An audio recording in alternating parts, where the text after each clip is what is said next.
Hello everybody. Today I am very late. I even missed my mark. We should be seeing this yesterday, but I kind of forgot to post it on Tuesday, so we're doing it Wednesday. But this is the drive-in challenge, and I don't even remember who did it. I'm very sorry, but pardon me if I sound stuffy. I am allergies. And there's a first-hand example there. So this is the drive-in challenge. I don't remember quite who did it, but these are the 10 cars I picked out, and you know they're from all different spectrums. You'll see that in a second. So we'll just start out. A lot of people are going to be picking. Well, they were picking classic cars for this challenge, so you know. And you know that's the thing. Like you'd think of drive-throughs and or drive-in movie theaters, in like the 50s and 60s of America.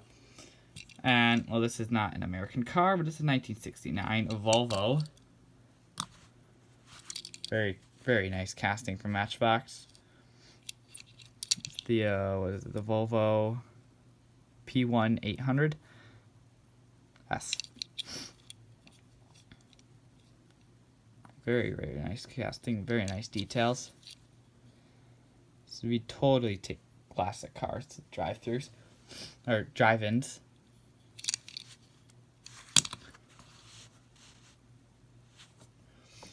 And if we want to go Americana, like peak American cars, here is a Dodge Royale Lancer. I personally have not heard of this model, but it is an M2, one of the only M2s I have. I have like 4 M2s. I'm not a fan of M2. Their quality is just annoying, to say the least. But this one, I was very lucky to get it in one piece. Hood does open.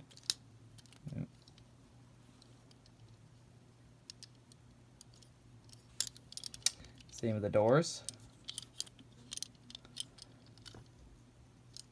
And the doors do sit very flush. I don't know if it's the black that helps, but it is a 56. So yeah, this is like total stereotypical drive-through car. So fins on the back. See, we can line them up like they're at the drive-through. Big. We could go Japanese with the classic cars. Datsun 240Z in the lovely orange.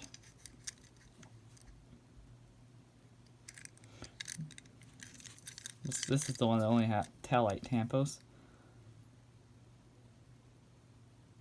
This is supposed to be the Fugu Z. Shout out to Sun Kang. Oh. Yeah, that would be totally cool. Except it sits very low on the ground, so you might want to go with something stock, because there's going to be cars in front of you. So like something that sits pretty high up. And, well, this doesn't sit that high up. It'll sit higher. But here's another one of the M2s that I have in my collection. The Nissan Skyline. With the opening hood. Engine detail is very, very plain. And this one does not have opening doors, but I like the steely wheels on there.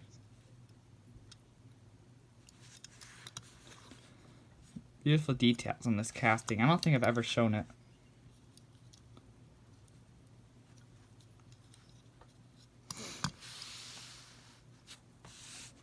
So that's the classic cars. But some people might want to go a little modern. Just stand out, very stand out in your face cars. What better car to do it with than the Subaru SVX? Because look at it. It's like a UFO. It looks like a UFO, okay? It's It's an unidentified driving car. The UDC, unidentified driving car. But it's got like this total 80s style, and it is just a very, it's a very underappreciated car, but it works. Well, here I'm having issues. It's underappreciated, but it is so unique that, you know, this is just total. You roll up at, like, in this, and people are like, what is that? You got attention there? That would be cool. You know what else would be cool? Rag tops. You take a drop top convertible, anything, you know, you get the perfect view, and what better than a S2000, or you could even use a Miata. This was a very generous gift from David at Twice Diecast. Go check him out, guys. He sent this awesome S2000 over. The beautiful Matchbox casting and the engine details. I love this. So I would totally take an S2000 to the drive-thrus. But these are all very low-sitting cars. And that can be a problem if some bazook is there in a monster truck. Well, hypothetically. Compared to these cars, anything else is a monster truck. So maybe you want to actually see the movie, so you take a monster truck of your own. Oh, just reversed it into the pole. It did the Ford F-150.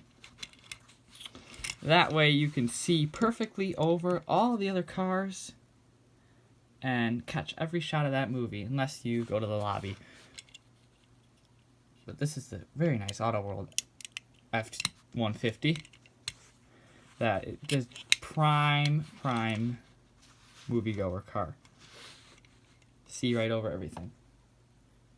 And then circling back to the sports cars, and that kind of like show off thing, you roll up in an R32. One of two things will happen. One, people will move the heck out of your way and be like, dang, that's an R32, let's give it space. Or two, they'll crowd around it. You know, that's just two types of people. So you roll up in that. Maybe park a little off so you get some space. Maybe park in between cars so you can see right through. Nobody will bug you.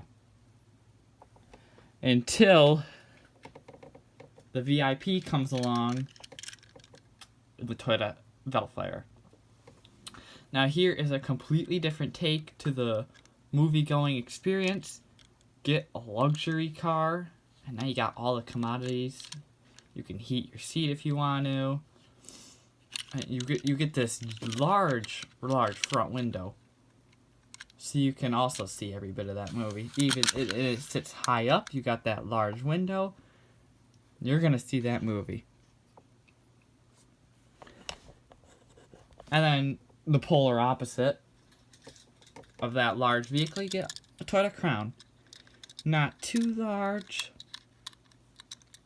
but it still has the commodities, all the fancy things that you want. Some people use some cars that have cameras, like Subarus with the eyesight. I've seen someone re-rig one of those so they can actually view out of it, and they use it as their dash cams or stuff. So you just roll up with that at the movie theater. If someone's in your way, well, actually, no, that will block it. That will still block. If you can't see, then that can't see. Those things are pointing more to the ground, so maybe that won't work. Yeah. You wouldn't be able to see the screen because it sits high up rather than the road is straight in front of you.